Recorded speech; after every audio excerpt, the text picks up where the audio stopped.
الحمد لله نحمده ونستعينه ونستهديه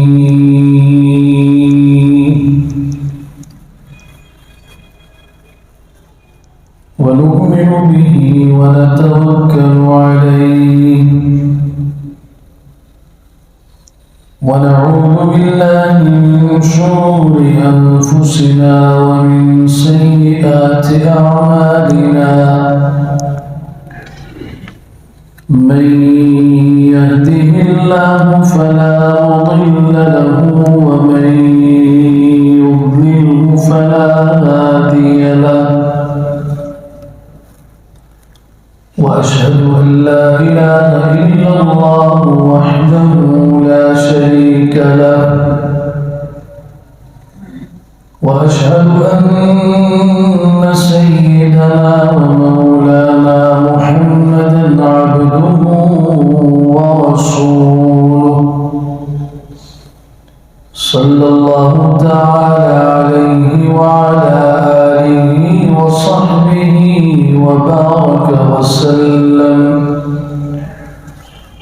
وبارك وسلم تسليما كثيرا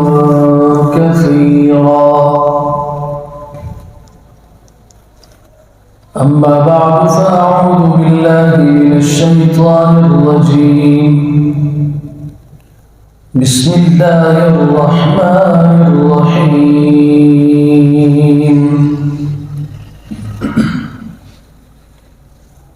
والله لا يحب الظالمين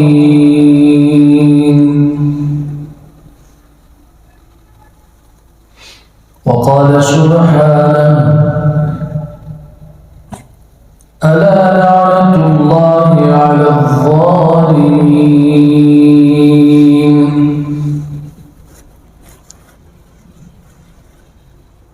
وقال عز وجل وقد خاب من حمل ظلما وقال تبارك وتعالى ولو ترى إذ الظالمون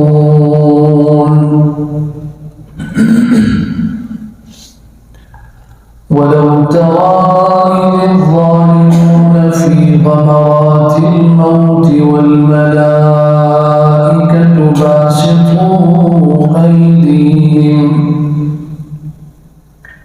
أخرجوا أنفسكم اليوم تجزون عذاب الهون بما كنتم تقولون على الله غير الحق وكنتم عن آياته تستكبرون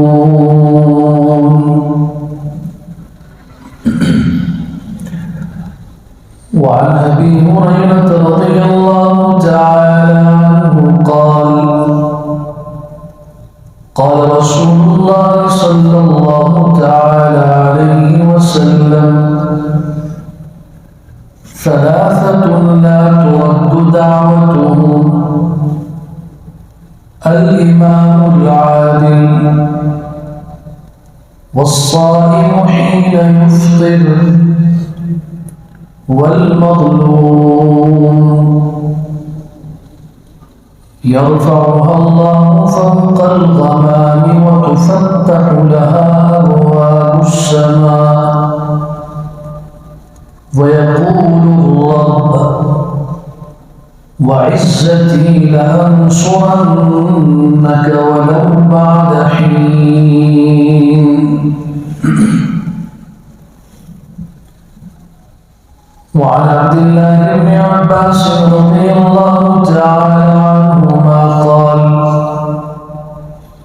قال رسول الله صلى الله عليه وسلم اتق دعوة المظلوم فإنها ليس بينه وبين الله حجاب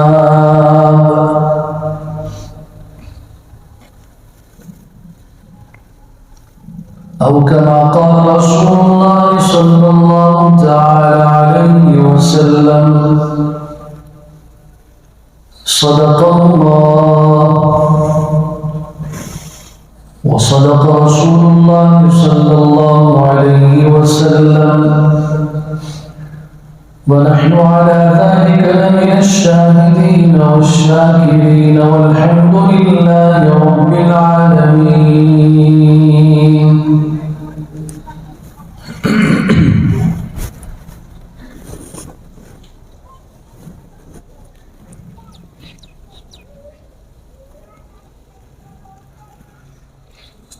اللہ رب العزت نے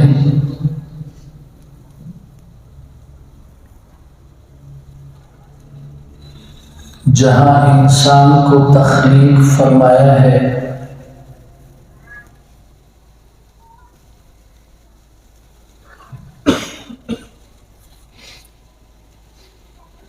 اور اس کی تخلیق کے مراحل کو اللہ نے اپنی کتاب قرآن مجید میں ذکر کیا ہے، وہاں پر اس انسان کی کمزوریوں کو بھی اللہ نے بیان فرمایا ہے۔ إِنَّهُ كَانَ ظَلُومًا جَهُولًا۔ انسان کے اندر ایک کمزوری، ایک ضعف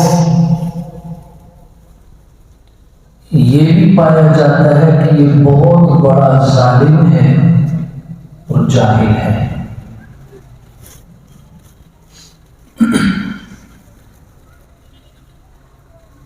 حضرت علی رضی اللہ تعالیٰ فرمایا کرتے تھے کہ یاد رکھو، یہ دنیا اور اس کا نظام کفر کے ساتھ چل سکتا ہے، شرک کے ساتھ چل سکتا ہے، اللہ کی نافرمانی کے ساتھ چل سکتا ہے، گناہوں کے ساتھ چل سکتا ہے، لیکن ظلم کے ساتھ نہیں چل سکتا۔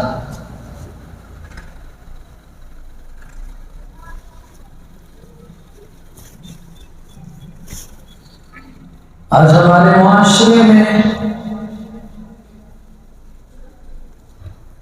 قدم قدم پہ آپ کو ظلم کی مختلف صورتیں اور شکلیں نظر آئیں گی۔ ماں اپنی اولاد پہ ظلم کرتے ہیں، اولاد اپنے ماں باپ کے حق میں ظلم کرتی ہے، استاد شاگرد پر، شاگرد استاد کے حق میں ظلم کرتا ہوا نظر آتا ہے، امیر غریب پہ ظلم کر رہا ہے، اور غریب کا بس چلے تو وہ بھی ظلم سے باز نہیں رہتا۔ مالک اپنے نوکر پہ ظلم کر رہا ہے، نوکر اپنے مالک کے حق میں ظالم واقع ہو رہا ہے۔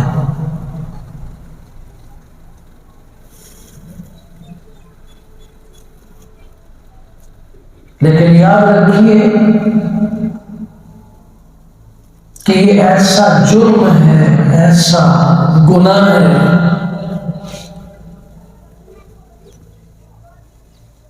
جو اللہ کے عرش کو ہلا دیتا ہے۔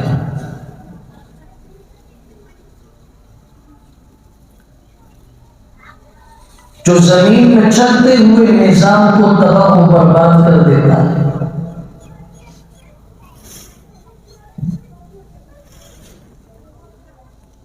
آپ اندازہ لگائیے کہ اللہ رب العزت کی ذات قادر ہے، قدیر ہے، مقتدر ہے، وہ جیسے چاہے، جب چاہے، جہاں چاہے اس کی مرضی وہ کر سکتا ہے اور اس سے کوئی پوچھنے والا نہیں ہے. لا يسأل عما يفعل، وہ جو کر رہا ہے اس سے پوچھا نہیں جا سکتا کہ اللہ آپ نے ایسا کیوں کیا. وَهُمْ يُسْأَلُونَ، باقی ہر ایک سے پوچھا جائے گا کہ تم نے ایسا نہیں کرنا تھا، کیوں کیا؟ کرنا تھا، کیوں نہیں کیا؟ جب اس سے پوچھنے والا کوئی نہیں اور ہر چیز پہ وہ قادر بھی ہے، کر سکتا بھی ہے، کرتا بھی ہے، اس نے کیا بھی ہے، اس کے باوجود اس رب کا اعلان سنیے اور دل کے دریچے کھول کے سنیے کہ وہ قادر ہونے کے باوجود فرماتا ہے کہ اے میرے بندو، میں نے اپنے اوپر ظلم کو حرام کیا ہے. یا عبادی انی حرمت الظلم علی نفسی، اے میرے بندو، میں نے اپنے اوپر ظلم کو حرام کیا ہے. وَجَعَلْتُهُ بَيْنَكُمْ مُحَرَّمًا فَلَا تَظَالَمُوا، اور میں نے اس ظلم کو تمہارے لیے بھی آپس میں حرام کر دیا ہے، لہذا کسی پہ ظلم نہ کرو. ڈرایا امت کو، اتق دعوت المظلوم. حضرت عبداللہ ابن عباس رضی اللہ تعالیٰ عنہ کی روایت ہے، فرمایا مظلوم کی بد دعا سے بچو، فَإِنَّهَا لَيْسَ بَيْنَهَا وَبَيْنَ اللَّهِ حِجَابٌ، اس لیے جب مظلوم کے دل سے آہ نکلتی ہے تو اس آہ کے اور اس کے رب کے بیچ میں کوئی حجاب اور کوئی پردہ اور کوئی رکاوٹ نہیں ہوتی. صحیح بخاری اور مسلم کی حدیث ہے. کہیں پہ فرمایا ثلاثۃ لا ترد دعوتهم، تین لوگ ایسے ہیں کہ ان کی دعا رد نہیں کی جاتی، فوراً قبول کی جاتی ہے. ان میں پہلا شخص الامام العادل، وہ حکمران ہے جو منصف انصاف کرنے والا.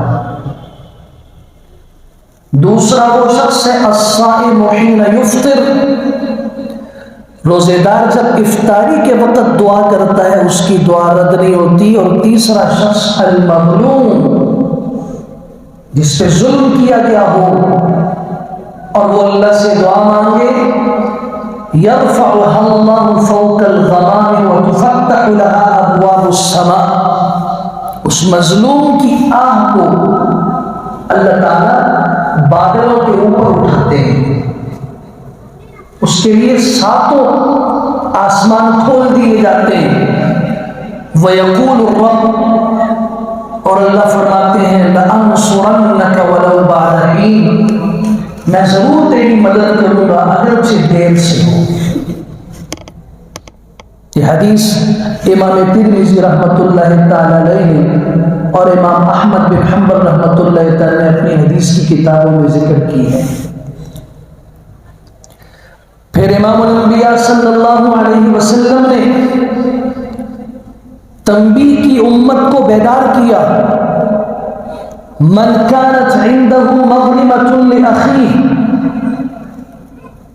تم میں سے اگر کسی نے اپنے بھائی پہ ظلم کیا ہے، من عرضه او من شيء، اس کی عزت کے معاملے میں یا اس کی کسی بھی چیز کے معاملے میں ظلم کیا ہے، فَلْيَتَحَلَّلْهُ مِنْهُ الْيَوْمِ، آج اس سے معافی مانگ لے، آج اس کے ساتھ معاملہ درست کر دے. قبل اللہ یکون دینار ولا درہم، اس دن کے آنے سے پہلے جس دن پیسہ نہیں چلے گا، نہ درہم ہوگا نہ دینار ہوگا. ہاں ان کان لہ عمل صالح اخذ منہ، اگر اس کی نیکیاں ہوں گی اس سے دی جائیں گی، اور جس کے ظلم کیا اس مظلوم کو دی جائیں گی. اور پھر وقت آئے گا کہ اس کے پاس نیکیاں ختم ہو جائیں گی اور مظلوم باقی امام الانبیاء صلی اللہ علیہ وسلم نے فرمایا معاملہ ختم نہیں ہوگا، مظلوم کے گناہ لے کر اس ظالم کو دیے جائیں گے۔ صحیح بخاری کی حدیث ہے۔ آج اندازہ لگائیے اور اپنے دل سے پوچھئے کہ میں کہیں ظالم تو نہیں ہوں؟ یہ نہ ہو کہ میں آج نمازیں پڑھ رہا ہوں، تہجد پڑھ رہا ہوں، زکاتیں ادا کر رہا ہوں، لوگوں کے ساتھ اخلاق سے پیش آ رہا ہوں، مساجد بنا رہا ہوں، حج کر رہا ہوں، عمرے کر رہا ہوں، خیر کے اعمال میں آگے ہوں، لیکن کہیں ایسا نہ ہو کہ کل قیامت کے دن جب اللہ کے دربار میں پیش ہوں تو مجھ سے بڑا فقیر اور مجھ سے بڑا مفلس کوئی نہ ہو۔ رسول اللہ صلی اللہ علیہ وسلم نے پوچھا من المفلس، تم جانتے ہو فقیر کون ہے، مفلس کون ہے؟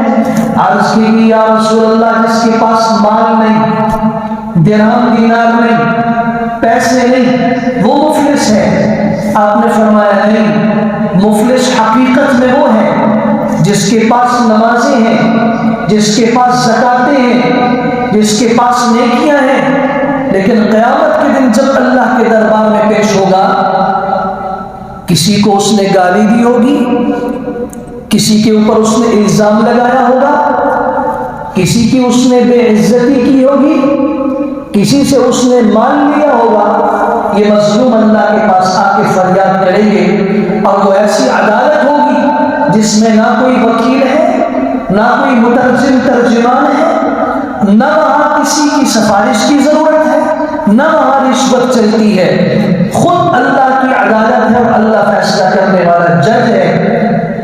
اپنا قضیہ پیش کرو، وکیل کو لانے کی ضرورت نہیں، مسئلہ پیش کرو، الہ العالمین اس نے مجھے گالی دی تھی، اللہ اس نے مجھ پہ کیچڑ اچالا تھا، اللہ اس نے مجھے گھر والوں کے متعلق ذلیل کیا تھا، اللہ اس نے میری عزت کو خاک میں ملانے کی کوشش کی تھی۔ پھر خلاق عالم کی عدالت میں انصاف یہ ہے، لاؤ اپنی نیکیاں، اس کی نمازیں، اس کا ذکر، اس کا حج، اس کی زکاتیں، اس کی نیک اعمال اٹھا کے اس مظلوم کو دیے جائیں گے، اور یہ مقروض رہ جائے گا، اور پھر اس کے گناہ اٹھا کے اس کو دیے جائیں گے۔ امام الانبیاء صلی اللہ علیہ وسلم نے فرمایا حقیقت میں مفلس، قلاش اور فقیر یہ شخص سب کچھ کر کے آیا، آج کچھ بچا نہیں سکا۔ عقل مند انسان وہ ہے، دنیا اس کو عقل مند کہتی ہے، جو کمائی کرے اس کی بچت بھی کر سکے، کما رہا اور کھا رہا ہے، اسے کوئی بھی عقل مند نہیں کہتا۔ اپنے پاس بچا کے رکھے، دنیا کہتی ہے تاکہ مستقبل میں اس کی اولاد کو کام آئے، مستقبل میں یہ بیمار ہو، بڑھاپے میں اس کو ضرورت ہو تو یہ لوگوں سے نہ مانگے، اپنے لیے بچت کر کے رکھے۔ شریعت بھی یہ کہتی ہے اپنے اعمال کرو، ان کو بچا کے رکھو، ان کو ضائع نہ کرو، اور ضائع کرنے کا آسان راستہ یہ ہے کسی کے اوپر ظلم کر دو، اپنا سب کچھ گو بیٹھو، کھو جاؤ گے، کچھ بھی نہیں ملے گا، سب کچھ گنوا دیا جائے گا۔ پہلی بات مظلوم کو بھی سننی چاہیے اور ظالم کو بھی دل کی تختیوں پہ لکھنی چاہیے کہ ظلم ایسا گناہ ہے کہ اللہ کی ذات قادر ہوتے ہوئے بھی خود فرماتا ہے میں ہر چیز پر قادر ہوں، ہر چیز کر سکتا ہوں، لیکن انی حرمت الظلم علی نفسی، میں نے خود اپنے اوپر ظلم کو حرام کیا ہے۔ ان اللہ لا یظلم الناس شیئا، اللہ بندوں پہ ذرا بھی ظلم نہیں کرتا۔ وما ربک بظلام للعبید، آپ کا رب بندوں پہ ظلم کرنے والا نہیں ہے، یہاں نہیں قیامت کے دن بھی جب اس کی عدالت لگے گی ولا یظلم ربک احدا، آپ کا رب کسی پہ ظلم نہیں کرے گا۔ اللہ نے اپنے اوپر حرام کیا، سب انسانیت پہ حرام کیا، اور اگر ایک کافر منصف ہے تو کان کھول کے سن لیجئے، کافر ہے، انصاف کرنے والا ہے، ظالم نہیں ہے، اللہ کی نصرت اس کے ساتھ ہے۔ مسلمان ہے، ظالم ہے، اللہ تعالیٰ اسے پسند نہیں کرتے۔ واللہ لا يحب الظالمین، قرآن بھرا پڑا ہے، سورہ آل عمران کی آیت 57 پڑھو۔ اللہ تعالیٰ ظالم کو پسند ہی نہیں کرتا، مدد کرنا تو دور کی بات ہے۔ الا لعنت اللہ علی الظالمین، سنو اللہ کی لعنت برستی ہے ظالم کے اوپر۔ کب برستی ہے؟ اللہ نے کوئی وقت ذکر نہیں کیا، جب تک وہ ظلم کر رہا ہے، جب تک ظلم پہ باقی ہے، اس وقت تک اللہ کی پھٹکار، اللہ کی طرف سے لعنت اس پہ برستی ہے۔ وقد خاب من حمل ظلما، سورہ طٰہٰ اٹھاؤ آیت 111، جس نے ظلم کیا اس نے اپنے آپ کو تباہ و برباد کر دیا۔ قد خاب، نقصان میں ہوا، گھاٹے میں ہوا، برباد ہوا۔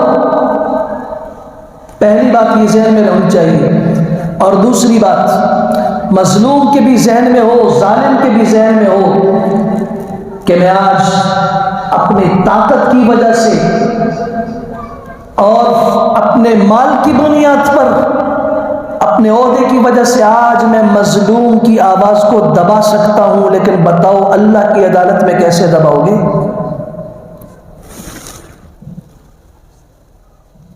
جب یہاں آہ نکلتی ہے، اللہ اسے بادلوں پہ اٹھا کے آسمانوں کے دروازے کھول دیتا ہے، اور اللہ اپنی عزت کی قسم کھا کے کہتا ہے لأنصرنک، میں تیری مدد کروں گا، ولو بعد حین، اگر سے وقت لگے۔ مظلوم یہ نہ کہے کہ میں اکیلا ہوں، میری فریاد سننے والا کوئی نہیں ہے۔ اللہ اکبر کبیرہ۔ امام ذہبی رحمۃ اللہ تعالی علیہ نے اپنی کتاب لکھی ہے الکبائر، اس میں گناہ کبیرہ ذکر کی ہے، وہاں ظلم کا انجام ذکر کیا ہے۔ بازار میں ایک آدمی جس کے بازو کٹے ہوئے چلا چلا کے کہہ رہا ہے من رآنی فلا یظلمن احدا، جو مجھے دیکھ رہا ہے وہ کسی پہ ظلم نہ کرے۔ یہ میری حالت جو تم دیکھ رہے ہو، مجھ سے عبرت لے لو، کسی پہ ظلم نہ کرو۔ پوچھنے والے نے پوچھا یہ نعرہ کیوں بلند کرتے ہو، کیا ہوا تمہیں؟ کہنے لگا کہ میں نے ایک مچھیرے سے، مچھلیاں پکڑنے والے سے، اس کے ہاتھ میں ایک اچھی سی مچھلی دیکھی، وہ اپنے گھر میں بچوں کے لیے لے جا رہا تھا، میں طاقت میں تھا، اور میری پوری جماعت اور ٹیم تھی جس کی بنیاد پر میں نے کہا یہ مجھے دو۔ وہ کہنے لگا یہ میرے بچوں کا رزق ہے، سارا دن میں نے صبح سے اب شام تک محنت کی، مجھے ایک مچھلی ملی، بچوں کے رزق کے لیے لے جا رہا ہوں، میں نے اس سے اپنے طاقت کے نشے میں چھین لی، اسے مارا بھی۔ اس نے اس وقت ایک دعا کی، اور وہ دعا کیا کی مجھے یاد نہیں تھی، میں طاقت کے نشے میں تھا، میں پلٹ کے آیا، میں نے وہ مچھلی کھائی، اس کا ایک کانٹا میری انگلی میں چبھ گیا۔ آپ نے یہ تو سنا ہوگا کہ مچھلی کا کانٹا حلق میں چبھا ہے، گلے میں اٹک گیا ہے، انگلی میں اور ہاتھ میں، کبھی سنا؟ لیکن اللہ کی ذات قادر ہے، وہ مظلوم کی مدد کرتا ہے اور بتاتا ہے میں کیسے کرتا ہوں۔ حلق میں نہیں، ہاتھ میں جہاں نظر آ رہا ہے، وہ کانٹا چبھا، زخم بڑھتا گیا، طبیب نے کہا انگلی کٹے گی، وہ انگلی کٹ گئی، زخم ٹھیک نہیں ہوا، ہاتھ کلائی سے کٹ گیا، زخم ٹھیک نہیں ہوا، کوہنی تک بازو کٹا، زخم ٹھیک نہیں ہوا، چوتھی بار پورا بازو کٹ گیا، اور پھر بھی زخم آج ہرا ہے، اور مجھے طبیب نے کہا ہم لا علاج ہو چکے ہیں، کہاں کہاں تک تمہارے اعضاء کٹیں گے، 4 مرتبہ اعضاء کاٹ چکے ہیں،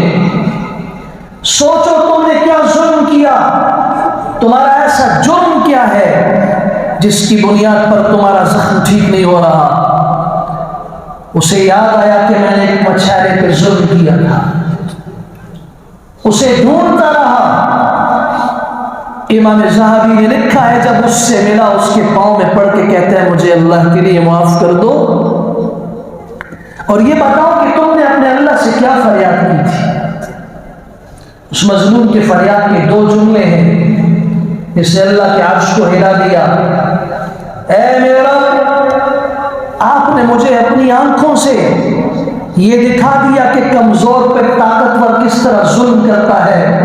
اللہ زندگی میں مجھے دکھا کہ اس طاقتور کے اوپر آپ اس سے انتقام لیں اور اس کی کمزوری اور اس کا ضعف اپنی طاقت کے مقابلے میں اللہ مجھے دنیا میں دکھا دے۔ میری بے بسی تو دکھا دی نا، اب اس کی بے بسی بھی دکھا اپنی طاقت کے مقابلے میں۔ اس کے رب نے وہ دعا سنی اور اس کی وہ نصرت اور مدد کی کہ خود ظلم کرنے والا پاؤں میں پڑ رہا ہے مجھے اللہ کے لیے معاف کر دو۔ امام ذہبی نے لکھا جب اس نے کہا جا میں نے اللہ کے لیے معاف کیا، اس کے بعد اس کا وہ زخم وہیں پہ ٹھیک ہو گیا۔ اتق دعوت المظلوم، مظلوم کی دعا سے، مظلوم کی آنکھ سے بچو، ورنہ تمہیں نیک اعمال نہیں بچا سکیں گے، نہ آج نہ کل نہ موت کے وقت۔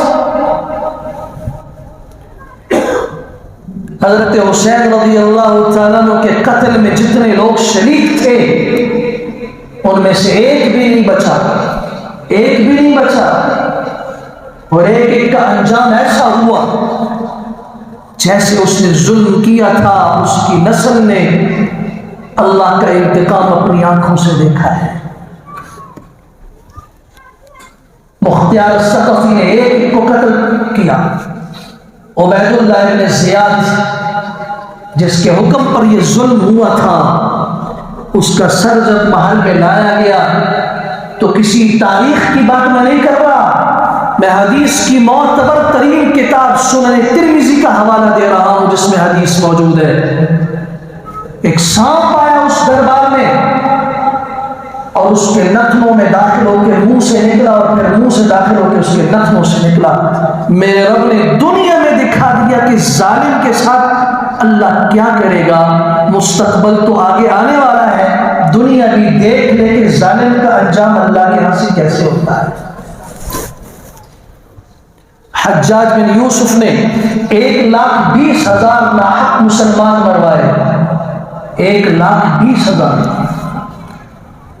اور یاد رکھیے کہ امام الانبیاء صلی اللہ علیہ وسلم نے فرمایا ناحق ایک انسان کی جان لینا 10 مرتبہ بیت اللہ کو گرانے سے زیادہ اللہ کو ناراضگی کا سبب۔ اللہ کی یہاں زیادہ ناراضگی اس پہ ہوتی ہے 10 مرتبہ کوئی اللہ کا گھر بیت اللہ گرائے، اس پہ اللہ اتنا غضب نہیں فرماتے جتنا کسی ناحق انسان پہ اور مسلمان پہ آدمی ہاتھ اٹھائے۔ اس حجاج نے 1,20,000 مسلمانوں پہ ظلم کیا، پھر اس کا آخری جو وقت آیا ہے اسے شدید سردی لگتی تھی، آگ کے الاؤ کے قریب بٹھایا جاتا پھر بھی اس کی ٹھنڈک ختم نہیں ہوتی تھی۔ موت کے بعد اسے اس کے ایک خاص آدمی نے خواب میں دیکھا، اس سے پوچھا کہ کیا معاملہ ہوا آپ کے ساتھ؟ کہتا ہے کہ ہر قتل کے بدلے میں مجھے 1 مرتبہ قتل کیا گیا، لیکن سید التابعین سعید بن جبیر رحمۃ اللہ تعالی کے مقابلے میں ان کے بدلے میں 70 مرتبہ مجھے قتل کی اذیت سے گزارا گیا۔ سن لے ظالم، وَلَا تَحْسَبَنَّ اللَّهَ غَافِلًا عَمَّا يَعْمَلُ الظَّالِمُونَ،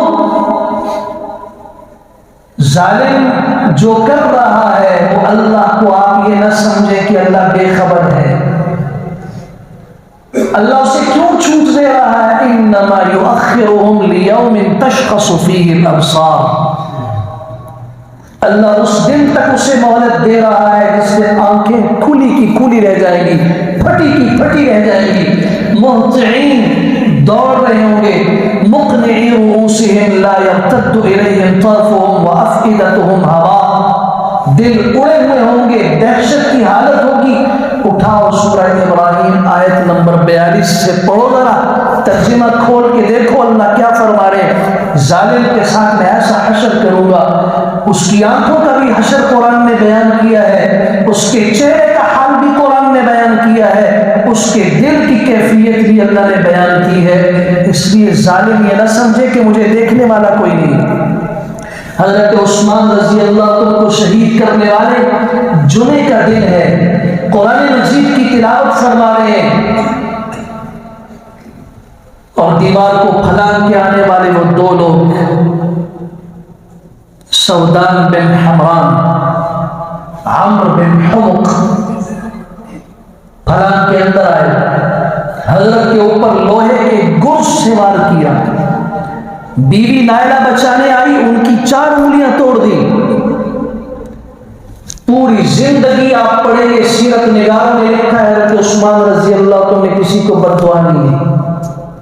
آج آخری وقت میں جب دیکھا کہ بیوی ایک عورت کمزور پر ان کا ہاتھ اٹھا، اس کی 4 انگلیاں توڑ دی، تب حضرت نے ایک بددعا دی، ہے اللہ ان کا حشر دنیا والوں کو دیکھا، موت سے پہلے دنیا ان کا حشر دیکھے، اللہ ان کے یہ دونوں ہاتھ توڑ دے، اللہ ان کے پاؤں توڑ دے، اللہ ان کی زبانوں کو ایک پاگل کتے کی طرح باہر نکلوا دے، اور یہ زبان سے پکار کے پانی مانگے، ان کو پانی دینے والا کوئی نہ ہو۔ اللہ یہ حشر دنیا میں دکھا، اور دمشق کی جامع مسجد شام کے باہر ان لوگوں کو دیکھا گیا، اسی طریقے سے ان کے بازو ٹوٹے ہوئے، ان کے ہاتھ اور پاؤں ٹوٹے ہوئے، اور ان کی زبانیں کتے کی طرح باہر نکلی ہوئی، اور یہ پانی مانگ رہے ہیں، پانی دینے والا کوئی نہیں۔ کسی نے پوچھا ان لوگوں کے ساتھ یہ کیا ہوا ہے، یہ مظلوم ان کو پانی دینے والا کیوں نہیں پانی دے رہا؟ بتایا گیا یہ حضرت عثمان غنی رضی اللہ عنہ جن پر انہوں نے ظلم کیا تھا،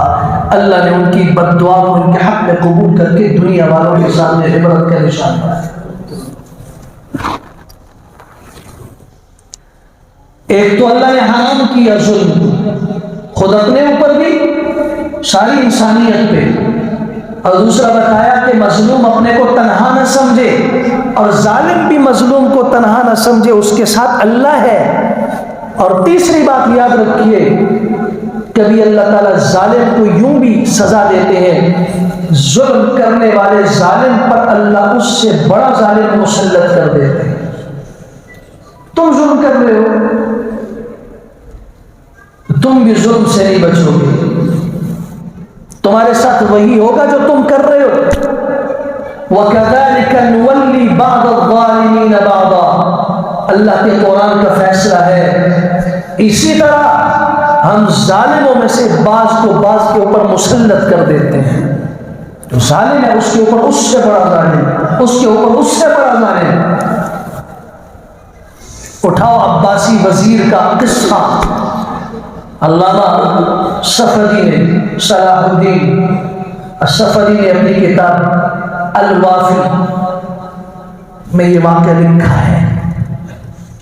عباسی وزیر ابو جعفر بن زیاد ایسا ظالم وزیر گزرا ہے جس نے تنور لوہے کے لگائے ہوتے تھے، اور ان کے اندر لوہے کی سلاخیں، نوکیلے آنکڑے لگائے تھے، اور اپنے مخالف کو اٹھا کے اس میں جب اتارتا تھا تو وہ نیزوں کی نوکوں کی طرح اس کے جسم میں جب وہ لوہے کی سلاخیں چبھتی تھی، وہ چیخ کے کہتا تھا ارحم ارحم، رحم کرو مجھ پہ رحم کرو۔ تو یہ ظالم قہقہ لگا کے کہا کرتا تھا الرحمت خبر، رحم کرنا بزدلی کی نشانی ہے، میں بزدل نہیں ہوں، میں طاقتور ہوں، ہے تو کوئی آ کے مجھ سے پوچھے، میرا ہاتھ روک کے دکھائے۔ پھر اللہ کا فیصلہ ہے وَتِلْكَ الْأَيَّامُ نُدَاوِلُهَا بَيْنَ النَّاسِ، حالات ایک جیسے نہیں رہتے، زمانہ ایک جیسا نہیں رہتا۔ يُقَلِّبُ اللَّهُ اللَّيْلَ وَالنَّهَارَ إِنَّ فِي ذَلِكَ لَعِبْرَةً لِأُولِي الْأَبْصَارِ، اللہ دن اور رات کو پھیر دیتا ہے، عقل والوں کے لیے اللہ نے نشانیاں رکھی ہیں۔ وَتِلْكَ الْأَيَّامُ نُدَاوِلُهَا بَيْنَ النَّاسِ، زمانے کو ہم پھیرتے رہتے ہیں، بدلتے رہتے ہیں۔ آج تمہارا بس چل رہا ہے، تمہارے ہاتھ کو بے بس ہو جاؤ گے اور پھر تم پر ظلم کرنے والے کا ہاتھ روکنے والا کوئی نہیں ہوگا۔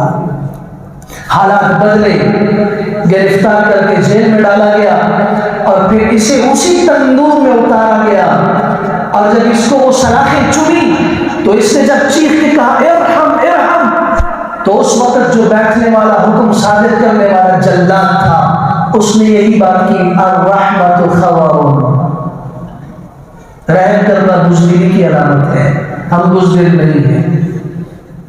کھال ادھیڑ دی گئی اس کی۔ وَكَذَلِكَ أَخْذُ رَبِّكَ إِذَا أَخَذَ الْقُرَىٰ وَهِيَ ظَالِمَةٌ، جب بستیاں ظلم کرتی ہیں، قومیں ظلم کرتی ہیں، لوگ ظلم کرتے ہیں، پھر اللہ کی پکڑ ایسے ہوتی ہے جیسے قوم عاد کا حال پڑھو، اللہ نے ہوا چلائی، ان کو ایسے ہواؤں میں اڑایا جیسے پلاسٹک کا ایک تھیلا اڑتا ہے، ریت کا ذرہ اڑتا ہے، انہیں فضا میں ٹکرایا، ان کے بھیجوں کو، ان کے سروں کو آپس میں ٹکرایا، ان کا بھیجا اور دماغ باہر نکلا۔ یوں اللہ نے بتایا کہ ظالم سے اللہ یوں نمٹتے ہیں۔ اس دنیا میں بھی اس کا یہ حشر ہوگا، کبھی اس ظلم کرنے والے کو لوگوں کے لیے اللہ عبرت کا نشان اسی دنیا میں بنا دیتے ہیں، اور اگر یہاں نہ ہو تو موت کے وقت، موت کا وقت تو کہیں نہیں گیا نا۔ آج تک کوئی ایک انسان ڈھونڈو زندگی میں جو موت کے وقت سے آگے پیچھے ہو گیا۔ اذا جاء اجلهم لا يستأخرون ساعة ولا يستقدمون، جو وقت اللہ نے مقرر کر دیا ایک لمحہ نہ آگے نہ پیچھے، وہ اللہ خود، ان اللہ لیملی للظالم، اللہ تعالیٰ ظالم کو مہلت دیتا ہے، ڈھیل دیتا ہے، حتی اذا اخذہ لم یفلت، یہاں تک کہ جب اللہ اسے پکڑتا ہے تو پھر اسے نہیں چھوڑتا۔ ان اخذہ علیم شدید، پھر اس کی پکڑ جو ہے وہ بڑی دردناک بھی ہوتی ہے، بڑی سخت بھی ہوتی ہے۔ ان بطش ربک لشدید، آپ کی رب کی پکڑ پھر بہت زیادہ سخت ہوتی ہے، خود سزا دیتا ہے۔ قرآن مجید میں جتنے واقعات ان قوموں کے موجود ہیں یہ اسی لیے ہیں کہ ان سب نے ظلم کیا، کسی نے اللہ کے حق میں ظلم کیا، کسی نے پیغمبر کے حق میں ظلم کیا، کسی نے بندوں پہ ظلم کیا، نہیں تو اپنے اوپر ظلم کیا۔ ظلم کی بہت ساری شکلیں ہیں، لیکن ظلم کی سب سے بڑی شکل یہ ہے اللہ کے حق میں ظلم کرنا۔ ان الشرک لظلم عظیم، اللہ کے ساتھ کسی کو شریک بنانا کائنات کا سب سے بڑا ظلم ہے، اس سے اور بڑا کوئی ظلم نہیں ہے۔ پھر رسول اکرم صلی اللہ علیہ وسلم کے حق میں سب سے بڑا ظلم یہ ہے کہ آپ کی طرف جھوٹ کی نسبت کی جائے، یہ کہا جائے کہ اللہ کے پیغمبر نے فرمایا ہے جبکہ آپ نے نہیں فرمایا، یہ کہا جائے کہ یہ دین ہے جبکہ وہ دین نہ ہو، اس سے بڑا پیغمبر کے حق میں کوئی ظلم نہیں ہے۔ پھر بندوں کے اوپر ظلم، گالی دینا، بے عزتی کرنا، اس کو بے سہانا اور مظلوم سمجھ کے اس کی کوئی چیز لے لینا، زمین ہو، اللہ من اخذ شبرا من الارض ظلما، امام الانبیاء صلی اللہ علیہ وسلم نے فرمایا جس نے ظلم کے ساتھ صرف ایک بالشت زمین کسی کی لی، ایک بالشت، طوقہ اللہ 70 الى 7 ارض یوم القیامہ، قیامت کے دن اللہ تعالیٰ 7 زمینوں کو اس کے گلے کا توق بنا دیں گے۔ کتنی زمین؟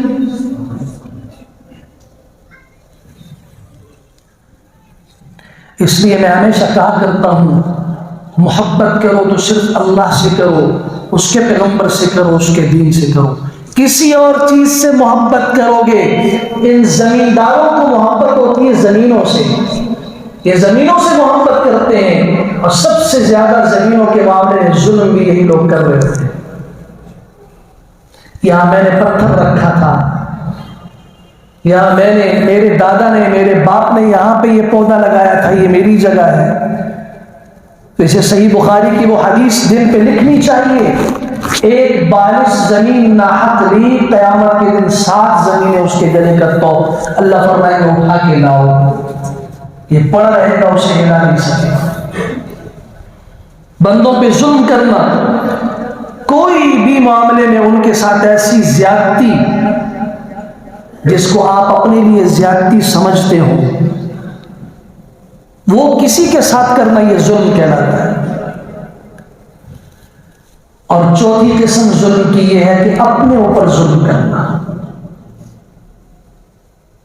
ان اللہ لا یظلم الناس شیئا ولکن الناس انفسهم یظلمون، اللہ لوگوں پہ ظلم نہیں کرتا، لوگ خود اپنے اوپر ظلم کرتے ہیں۔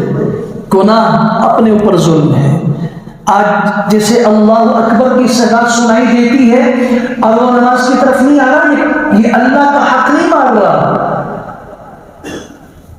یہاں ایک غلطی کو دور کیجئے، ہمارے یہاں لوگ یہ سمجھتے ہیں نا حقوق العباد میں نہ کرو، اللہ کا حق ہے، خیر نماز نہ پڑھی، روزہ نہ رکھا تو یہ تو اللہ کا حق ہے۔ یہ تم ظلم اللہ پہ نہیں کر رہے ہو، اللہ پہ کوئی ظلم کر سکتا ہے؟ اپنے اوپر ظلم کر رہے ہو آپ۔ اللہ کا حکم جو توڑ رہا ہے، جو اس کی نافرمانی کر رہا ہے، کس پہ ظلم کر رہا ہے؟ تو بندے اپنے اوپر بھی ظلم کرتے ہیں، اس کی سزا دنیا میں نہ ہو تو موت کے وقت تو کوئی نہیں روک سکتا۔ وَلَوْ تَرَى إِذِ الظَّالِمُونَ فِي غَمَرَاتِ الْمَوْتِ، قرآن اٹھاؤ ذرا، سورہ انعام آیت 93 ہے۔ اے میرے حبیب، اگر آپ وہ منظر دیکھ لیں، اگر آپ وہ منظر دیکھ لیں کیا ہوگا؟ لَرَأَيْتَ أَمْرًا فَضِيعًا، آپ ایک ہولناک چیز دیکھیں گے، ناقابل برداشت عذاب آپ کو نظر آئے گا۔ نظر آتا نہیں ہے، اللہ فرما رہے اگر میں دکھا دوں اور آپ دیکھ لیں تو برداشت نہ کر سکیں۔ کیا منظر؟ اِذِ الظَّالِمُونَ فِي غَمَرَاتِ الْمَوْتِ، جب ظالم موت کی سختیوں میں ہوتا ہے، موت کا وقت اس پہ آتا ہے، کیا ہوتا ہے؟ وَالْمَلَائِكَةُ بَاسِطُو أَيْدِيهِمْ، فرشتے اپنے ہاتھ اس کی طرف لمبے کیے ہوتے ہیں، فرشتے کہتے ہیں اخرجوا انفسکم، اپنی روح نکالو، اپنی روح نکالو۔ اليوم تجزون عذاب الہون، آج تمہیں ذلت کا عذاب دیا جائے گا۔ کیوں؟ بما کنتم تقولون علی اللہ غیر الحق، کہ تم اللہ پہ ناحق باتیں کہتے تھے، وکنتم عن آیاتہ تستکبرون، تم اللہ کی آیتوں کو سن کر تکبر کیا کرتے تھے۔ یہ ظالم کی موت کا وقت اللہ بیان فرمانے، نکالو اپنی روح۔ اور یہ خطاب ذلت کا ہوتا ہے، جب مجرم کہیں چھپ جائے گھر میں اور قانون کے ادارے اس کے پکڑنے کے لیے آئیں، وہ اعلان کریں مجرم کو باہر نکالو، بیوی سے کہا جائے اپنے شوہر کو باہر نکالو، اگر بیٹا ہے تو باپ سے کہا جائے اپنے بیٹے کو باہر نکالو، وہ مجرم ہے۔ یہ خطاب ذلت کا ہوتا ہے، اس میں صرف اس مجرم پر نہیں پورے گھر والوں پر اس کا روب چھا جاتا ہے، سب اس کو اپنے لیے بے عزتی سمجھتے ہیں۔ اخرجوا انفسکم، نکالو اپنی جان۔ اور یہ اگر نہ بھی ہوا، کل میدان حشر میں جب اللہ کے سامنے کھڑے ہوں گے، اس کا منظر بھی اللہ نے بیان فرمایا ہے۔ وَلَوْ تَرَى إِذِ الظَّالِمُونَ مَوْقُوفُونَ عِنْدَ رَبِّهِمْ، اللہ وَلَا تَحْسَبَنَّ اللَّهَ غَافِلًا عَمَّا يَعْمَلُ الظَّالِمُونَ، ظالم جو کر رہا ہے اللہ کو بے خبر نہ سمجھو۔ اللہ تعالیٰ ہمیں ظلم سے محفوظ فرمائے، اللہ تعالیٰ کسی کے حق میں ہمیں ایسے قدم اٹھانے سے بھی منع فرمائے جس سے کسی انسان کی حق تلفی ہو رہی ہو۔ اللہ کریم ہماری عافیت فرمائے۔ وآخر دعوانا الحمد للہ رب العالمین۔